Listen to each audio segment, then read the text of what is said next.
Hey everyone, welcome back to Pop Off English, the podcast where we help you learn English in a fun and easy way. If you want to learn English for beginners and learn English fast while having a good time, you are in the right place.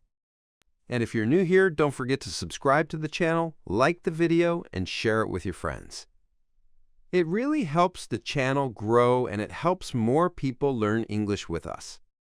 Today's episode is called Failing Your Driving Test for the Third Time. Yes, the third time. Ouch, that hurts already. I know, it's a painful topic, but it's also kind of funny. And don't worry, we're going to keep the English simple and clear, perfect for beginners. So relax, listen, and enjoy this story. You'll learn new vocabulary, some useful expressions, and you'll practice your listening skills with real, natural English. Okay, so let's begin. Leo, have you ever failed a driving test? No, I am perfect. I passed the first time. You are so annoying. I'm kidding. I failed my first driving test. I was so nervous. My hands were shaking on the steering wheel. Same here. I failed my first test too, but not my second, and definitely not my third. So in today's story, we're going to talk about a person who fails the driving test 3 times, and the third time is a disaster.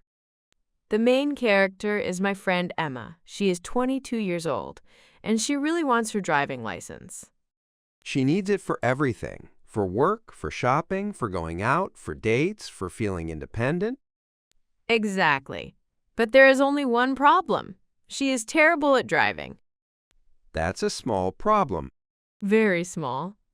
So let's go back to the beginning. Her first test.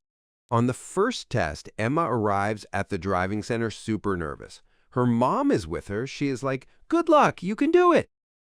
But inside, Emma is thinking, no, I cannot do it. The driving instructor or examiner comes to the car. He is calm, he is professional, he looks very serious.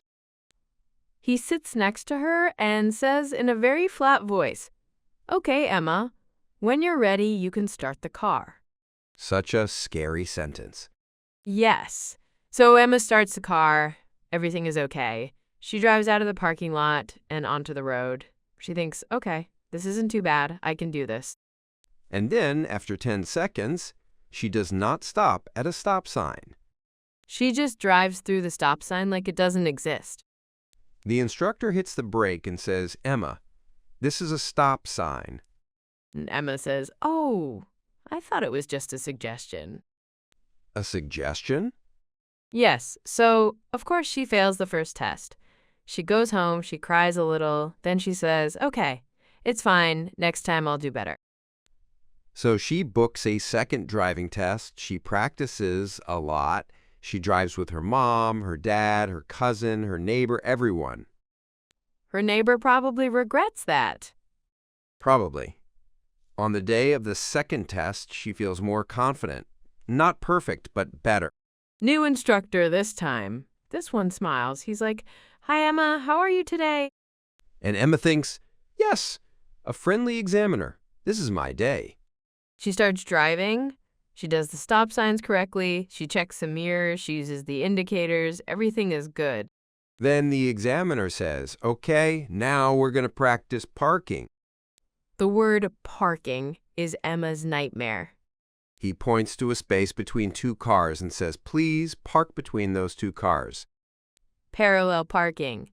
The final boss in the driving test video game. She tries. She turns the wheel. She goes backwards. She goes forwards, backwards again. Suddenly, she hears a little sound. The car touches the curb. Not a crash, but still a problem. The examiner says, "Okay, stop. That's enough." And Emma knows. She failed again. So now we arrive at the third test. The famous third time. The big one. The epic fail. Third time lucky, right? Not for Emma. So for the third test, Emma is determined. She is like a warrior. She says, "I will not fail this time." She watches a lot of YouTube videos. How to pass your driving test. Top 10 driving test mistakes. How to stop being nervous when you drive. She even practices calm breathing, in and out. She visualizes success, the car, the road, the examiner, everything perfect. On the morning of the test, she wakes up early, eats a healthy breakfast, drinks a little coffee, not too much. She wants to be awake but not crazy. She arrives at the driving center 30 minutes early. Too early, so she waits. And when you wait, you think. And when you think, you get nervous. She sees other people finishing their tests. Some are smiling, some are crying, some look like they just survived a horror movie. Finally, they call her name. Emma? The examiner this time is a woman. She looks strict, but not mean. She explains the rules. I will give you directions. Please follow them. Try to relax. They get in the car, Emma puts on her seatbelt, checks the mirrors, adjusts the seat, everything like in the textbook. The examiner says, "Okay, Emma, when you're ready, start the car." Emma starts the car. So far, so good. She drives out of the parking lot, turns right, then left. She is focused. She's like, I am one with the car. I am a driving goddess. After a few minutes, the examiner says, "Okay, Emma, now I'd like you to turn left at the traffic lights." Simple instruction. But Emma is so nervous that she hears, turn right. So she puts on the right indicator. The examiner looks at her and says, "Left, please." Emma panics and quickly changes the indicator to the left. The car behind her gets confused. The driver is probably thinking, what is this person doing? But they survive. No crash. Still okay. Next, they go to a smaller street. The examiner says, now I'd like you to do a three-point turn. A three-point turn is when you turn the car around in a small street, usually using forward, reverse, and forward again. Emma practiced this many times. She thinks, yes, I can do this. She turns the wheel, goes forward, turns more, goes backwards, turns again, then she goes a little too far and almost touches a trash can. She stops just in time. The examiner writes something on her paper.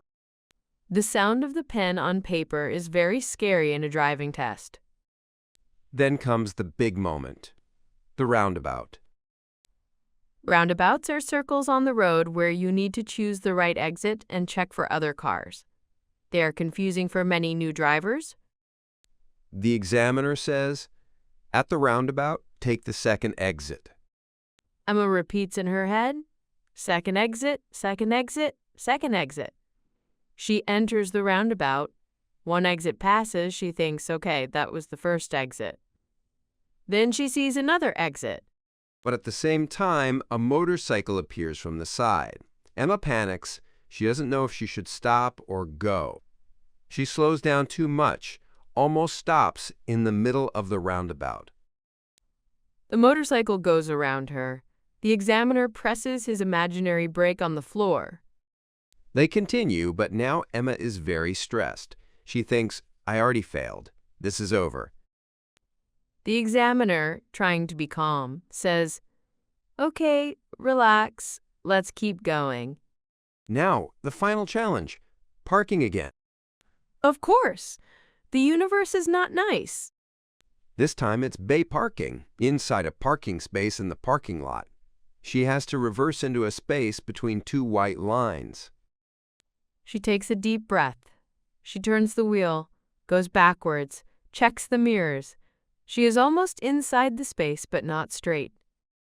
The examiner says, you can correct yourself if you want. So she tries to fix it. Forward, backwards, forward again. Now she is at a strange angle.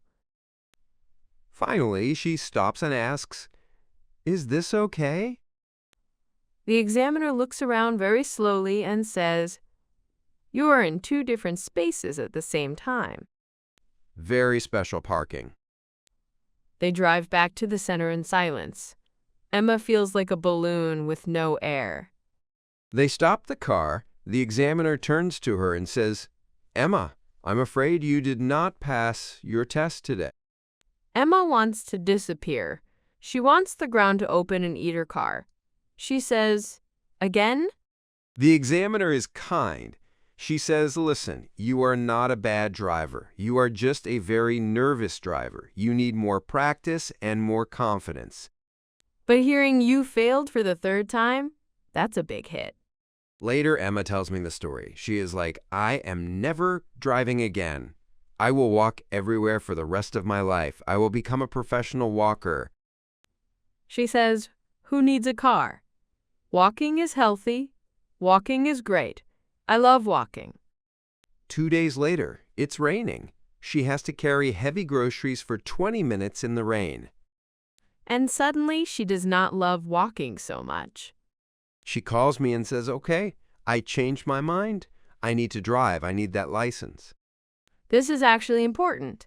Failing is not the end. It's just part of the process. Of course it feels bad, but it doesn't mean you can't do it. This is true for driving, and it's also true for learning English. Exactly. Sometimes you make mistakes when you speak English. You forget words, your pronunciation is strange, your grammar is not perfect, and you feel like, wow, I failed my speaking test today. But that's normal. Everyone fails sometimes. The important part is, do you keep going? When you fail, you learn. You understand your weak points, you see what you need to improve, and you get better. Just like Emma. After the third failed test, she decided to change her strategy. She didn't just do more practice. She changed how she practiced. First, she started driving in calm areas with no traffic, just quiet streets. She wanted to feel comfortable in the car. Then she practiced specific skills, parking, turning, using roundabouts, not everything at the same time. She focused on one thing at a time. She also practiced staying calm. She listened to relaxing music before driving. She drank water. She tried to breathe slowly. And she practiced positive thoughts. Instead of, "I'm a terrible driver," she said to herself, "I'm learning. I can do this. I'm getting better." This is also a great idea for English. Instead of thinking, "My English is terrible," say, "I'm learning English. I'm better than last year. I'm improving." After a few months, Emma took the test again. The fourth time. And She passed. finally, The examiner at the end said, "Good job, Emma, you passed your test." And she almost cried from happiness. she sent me a photo with her license. The message was just one word: free. So what can we learn from this story? First, failing 3 times doesn't mean you're a failure. It means you're human. Second, practice is important, but smart practice is even more important.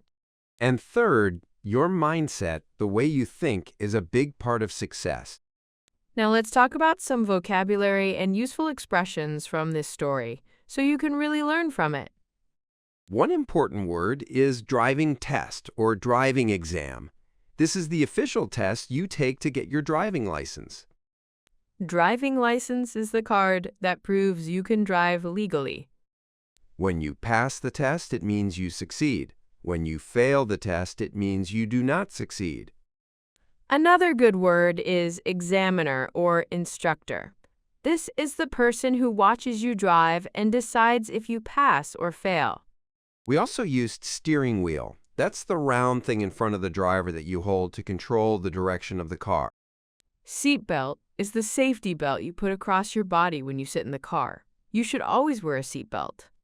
Mirrors are the reflective surfaces in the car that help you see behind and beside you. Indicator or turn signal is the light that shows if you're turning left or right. Parking is when you stop the car in a space and leave it there. Parallel parking is when you park your car next to the sidewalk, usually between 2 cars, in a horizontal line with the road. A three-point turn is when you turn the car around in a small space using 3 moves: forward, reverse, forward. A roundabout is a circular intersection where cars drive around a circle and exit at different points. The curb is the edge of the sidewalk next to the road. A trash can is a container where we put garbage. And we used expressions like third time lucky. It means that maybe after 2 failures, the third time you will succeed. It's an optimistic expression. We also said things like, "I'm afraid you did not pass." This is a polite way to give bad news. "I'm afraid" makes the sentence softer. And we talked about nervous, stressed, confident. These are important feelings, especially in tests and exams. Nervous means you feel worried, your body can shake, your heart beats fast. Stressed means you feel pressure, maybe from time, from other people, or from yourself. Confident means you believe in yourself. You think, "I can do this." We also talked about mindset. Your mindset is the way you think about things, your attitudes and beliefs. A positive mindset is when you try to see problems as opportunities to learn, not as proof that you are bad. Now, let's connect this again to learning English. When you speak English, sometimes you fail your test.